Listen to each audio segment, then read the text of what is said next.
All right. I thought it was okay.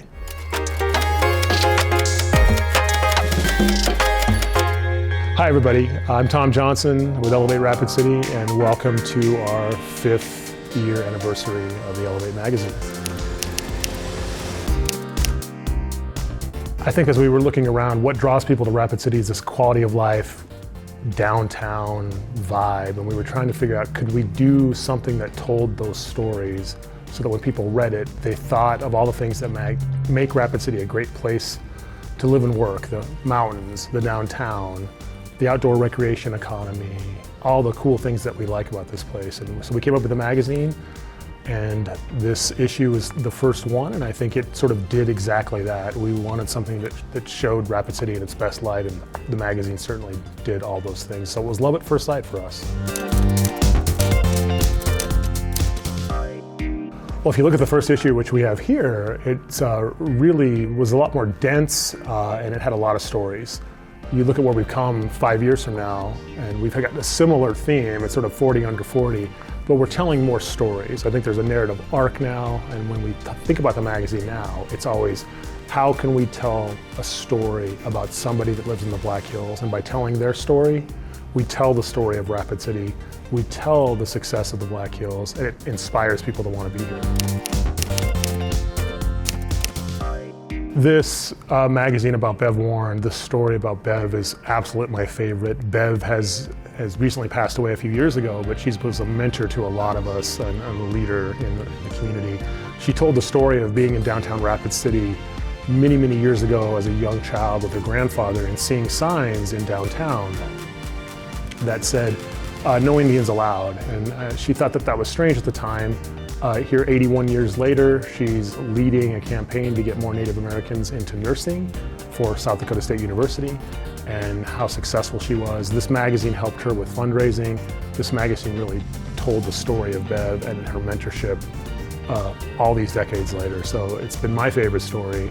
She was a mentor to me and a friend, and we're gonna miss her, but this magazine really, and the story of Bev, lives on in a lot of the things that we're doing today for trying to get more Native Americans into professional services, into the trades, into nursing. And so we really feel like this was maybe the best one ever. 25 Reasons to Love Rapid City was one that when we brainstormed it, we thought, let's just do this. Let's get a list out there. Lists are quite popular.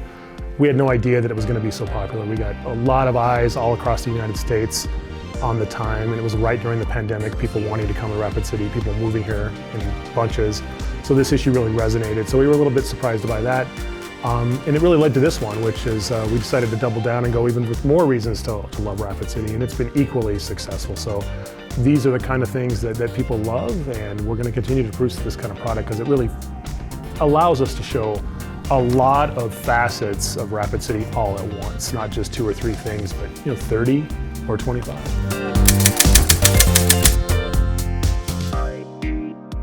There's 2 issues I'm really proud of that I think we really actually got to hit the ball out of the park. The first is the one on the highlighted the 50th anniversary of the flood of 1972. That was such a powerful moment that shaped the future of Rapid City from the Greenway to the downtown. We lost a lot of folks in that, and it affected a lot of lives for generations. We highlighted all those things in this issue, and it really resonated with the community and highlighted. I think artistically, visually, it was an amazing issue. The other one is this one, where we featured the candidates that were running for mayor, but also highlighting the mayor who was outgoing at the time.